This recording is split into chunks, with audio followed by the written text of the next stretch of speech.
हाँ। तो hello, good morning बच्चों। और क्या हाल चाल है? बढ़िया है, उम्मीद है कि आप बढ़िया से ही होंगे।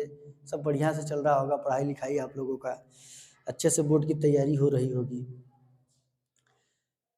तो बच्चों, जैसा कि कल हमने इलेक्ट्रिक डाइपोल की वजह से उसके एक्सिस पर ही हम इलेक्ट्रिक फील्ड फाइंड आउट किए थे, और आज हम उसके परपेंडिकुलर बाइसेक्टर पे फाइंड आउट करेंगे, यानी निरक्ष पर विद्युत क्षेत्र हम प्राप्त करेंगे। तो आइए, जैसा कि आपका हेडिंग दिख ही रहा होगा, कल का अगले वीडियो का ही ये हेडिंग है, बस यहाँ पर निरक्षीय स्थिति करना पड़ा है हमें बस। तो वैद्युत द्विध्रुव आघूर्ण की सहायता से वैद्युत क्षेत्र निरक्षीय स्थिति पर। तो पहले दिख रहा है आप लोगों को अच्छे से? सब बढ़िया से दिख रहा होगा, उम्मीद करता हूँ। चलो, तो चलिए बिना देर किए हुए शुरू करते हैं। तो पहले हम देखते हैं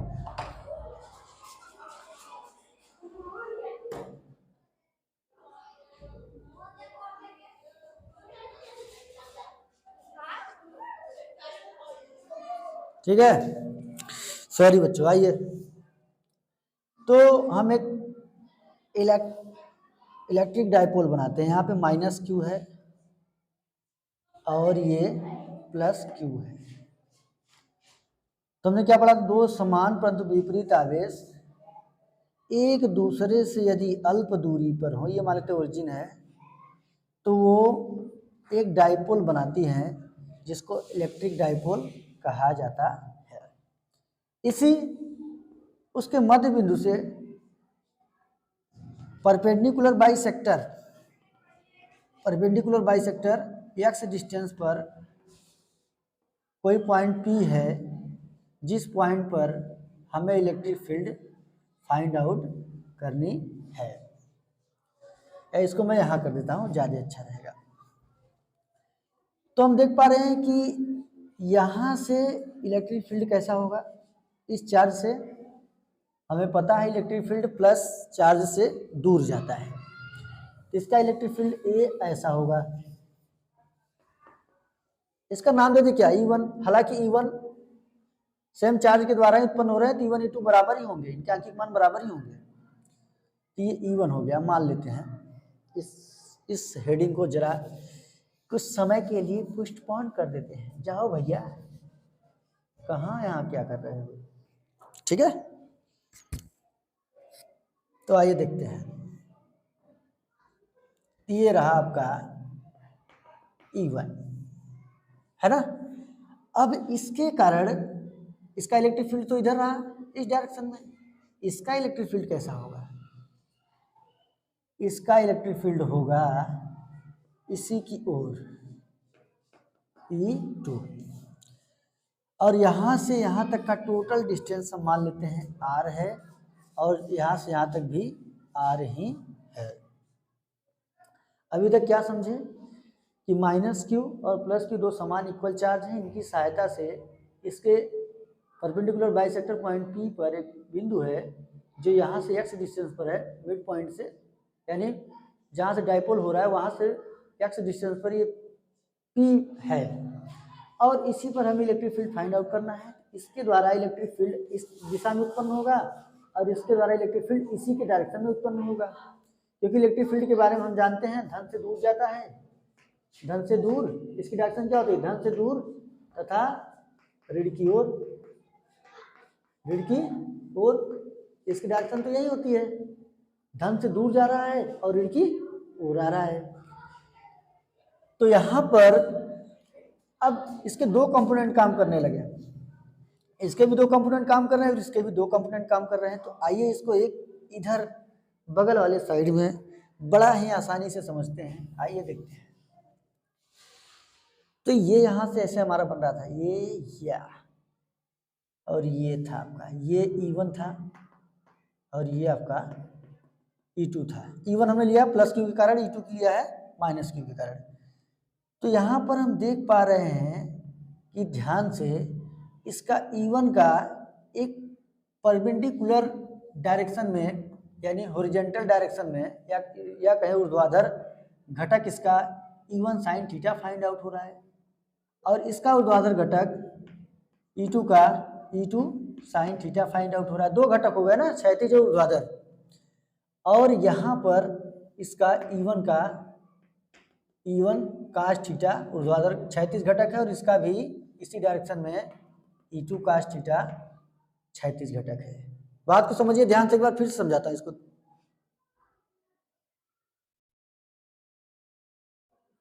ठीक है, समझ में आ रहा है कि नहीं?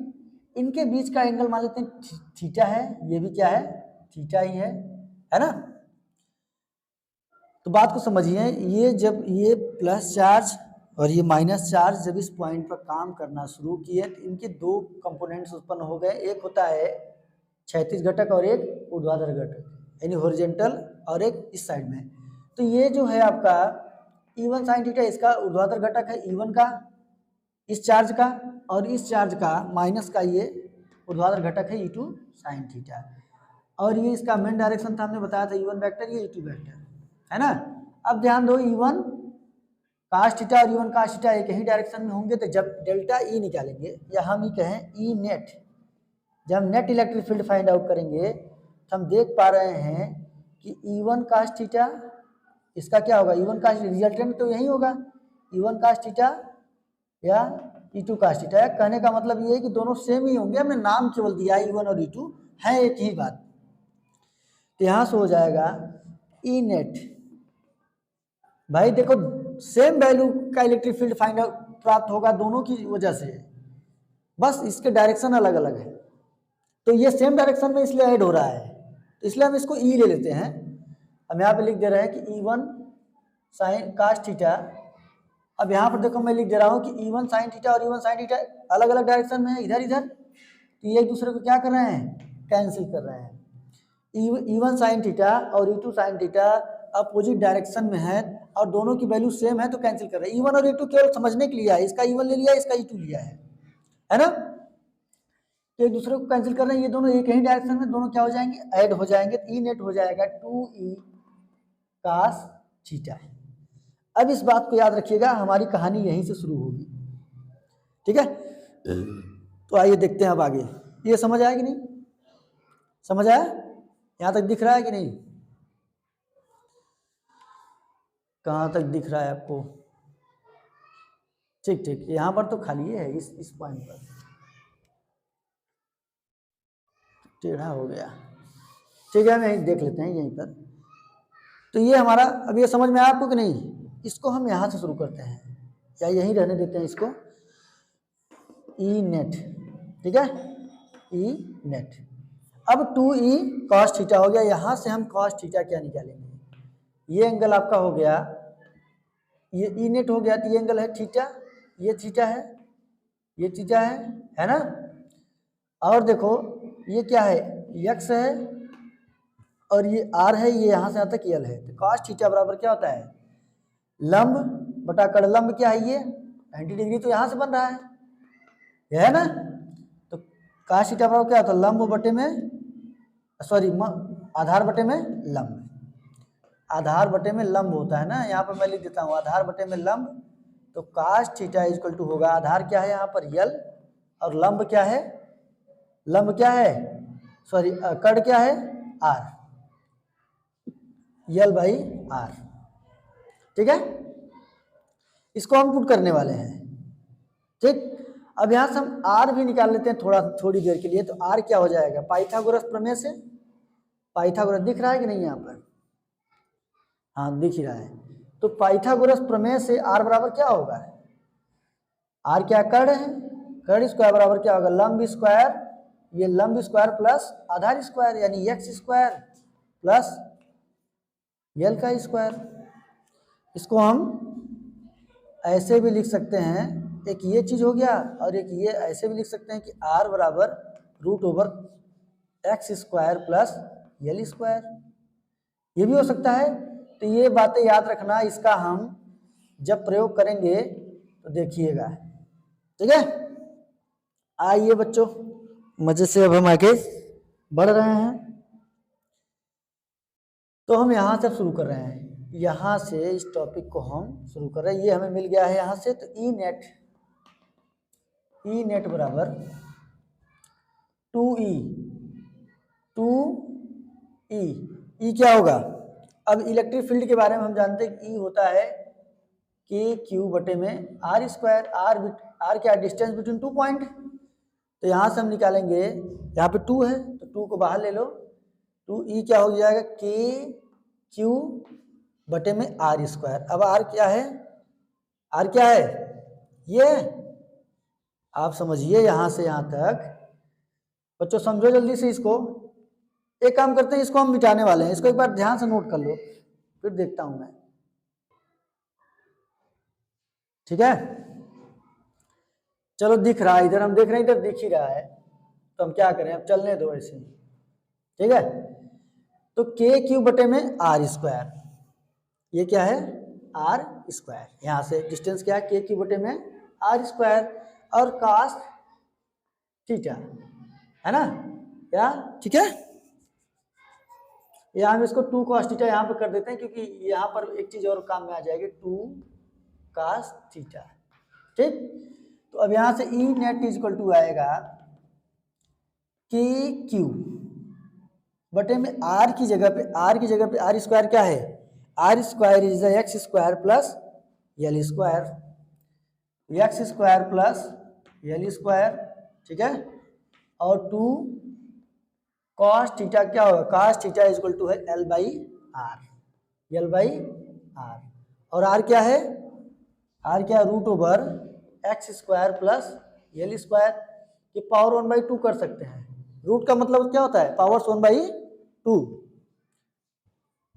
रूट का मतलब क्या होता है? पावर्स 1/2। तो यहां से ई नेट हो जाएगा, ई नेट हो जाएगा के क्यू 2l बटे में x square plus L square, है ना? यहाँ पे 1 है, यहाँ पे 1/2 है, तो यहाँ पर हम देख लेते हैं 1 प्लस 1/2 जब सॉल्व करोगे 3/2 आएगा, यहाँ पर हो जाएगा 3/2। ठीक है, बट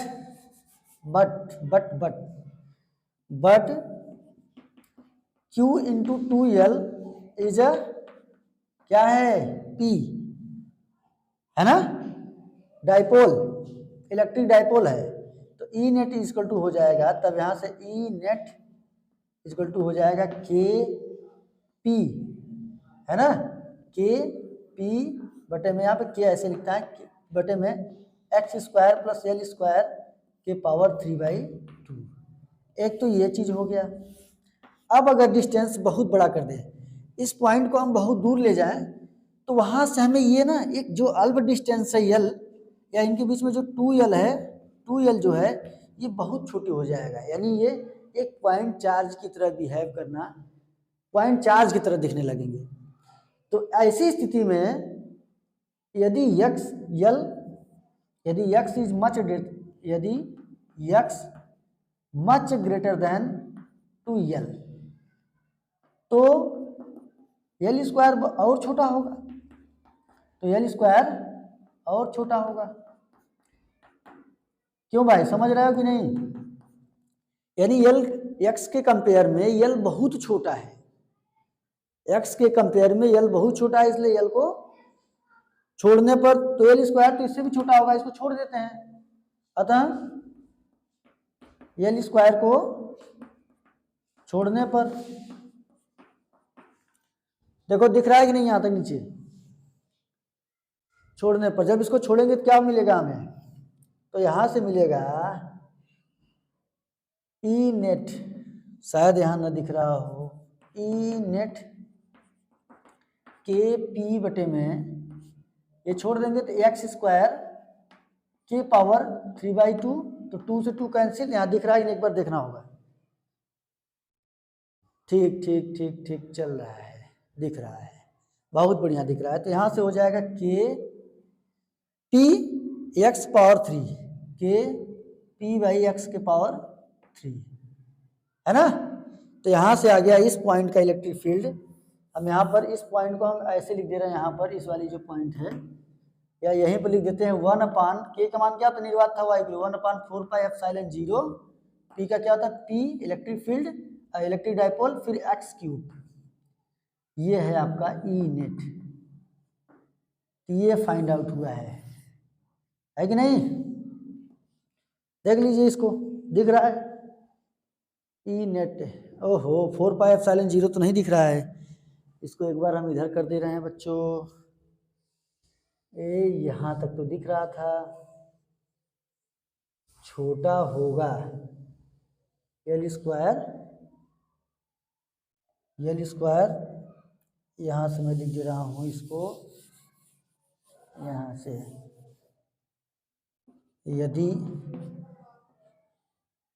यदि x is much greater than L, तब L स्क्वायर और छोटा होगा, इसलिए इसे छोड़ने पर तो क्या हो जाएगा यहाँ से, तब यहाँ से हो जाएगा E net is equal to के पी बाई वही एक्स स्क्वायर के पावर 3/2, 2 से 2 कैंसिल, तो यहाँ से हो जाएगा के पी बटे में एक्स क्यूब, है ना। इसको एक लाइन और लिख देते हैं, तो ई नेट यहाँ से मिल जाएगा, के का मान हो जाएगा 1/4πε0 निर्वात अथवा वायु के लिए पी बटे में x cube, that is final answer 3/2, that is final answer. 2 से 2 कैंसिल हुआ था यहाँ पर, है ना। ये है आपका निरक्षीय स्थिति पर या परपेंडिकुलर बाइसेक्टर, है ना, परपेंडिकुलर बाइसेक्टर फॉर्म में ये इसका इलेक्ट्रिक फील्ड होगा। यहाँ से हम देख पा रहे हैं एक चीज, तो हमने जो ये अक्ष पे निकाला था, तो अक्ष पे क्या आया था, अक्ष पे ई नेट आया था 1/4πε0 2p बटे में एक्स क्यूब आया था, ठीक है। और इसमें क्या आ रहा है, केवल p बटे में एक्स क्यूब। तो जब इन दोनों को कंपेयर करेंगे, ये हम लिख देते हैं एक्सिस पर, ये परपेंडिकुलर बाइसेक्टर में कर देता हूँ इसको एक्सिस पर। तो क्या दिख रहा है यहाँ से हमें दिख रहा है कि ये यानी ई एक्सिस, यानी मैं यहाँ लिख दे रहा हूँ कि E axis is 2 times of E perpendicular bisector.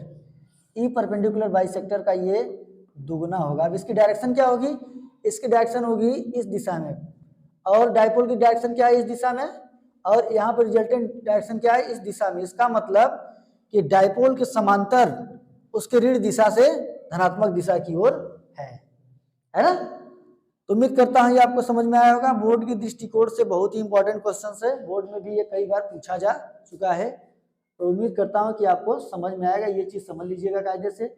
और यहाँ से कास्ट थीटा और हमने आर की जो वैल्यू फाइंड आउट किया था, इसको भी समझ लीजिएगा। फिर उसके बाद ये दोनों एक ही डायरेक्शन में थे, ये दोनों कंपोनेंट, तो ऐड कर दिया। यहाँ से ऐड करने के बाद ई की जो वैल्यू है और कास्ट थीटा की जो वैल्यू, जो आर की वैल्यू, वहीं रख के हमने इसको सॉल्व किया। फिर यहाँ पर हमने ये फाइंड आउट हो गया। यहाँ से हमने देखा एक्सिस पर और परपेंडिकुलर बाइसेक्टर पर क्या होता है, एक्सिस वाला 2 टाइम्स ऑफ होता है परपेंडिकुलर बाइसेक्टर का, है ना।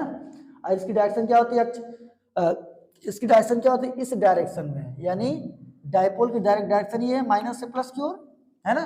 और इसकी डायरेक्शन क्या है, इस डायरेक्शन में, यानी माइनस से ये ऐसे जा रहा है इधर में, यानी धन दिशा से ऋण दिशा की ओर, यानी इसके अपोजिट, ये जिधर जा रहा है उसके अपोजिट डायरेक्शन, यानी धन दिशा से ऋण दिशा की ओर इसकी डायरेक्शन है। उम्मीद करता हूँ ये आपको समझ में आया होगा। ठीक है बच्चों, फिर अगले वीडियो में हम मिलते हैं। बड़े बड़े डेरिवेशन है, इसको कराने में थोड़ा सा समय लगेगा ही, आप देखते जाइए और ऐसे ही सपोर्ट करते रहिए। फिर आगे हम एक और लेक्चर में हम ये प्राप्त करेंगे कि अगर ये कोई एक्स पे ना हो, ना परपेंडिकुलर हो, कोई अन्य जगह पर हो, तो कैसे उसको ज्ञात किया जाएगा। तो आइए हम अगले लेक्चर में देखते हैं। तब तक के लिए पढ़ते रहिए, मस्त रहिए, चुस्त रहिए, तंदुरुस्त रहिए। जय हिंद।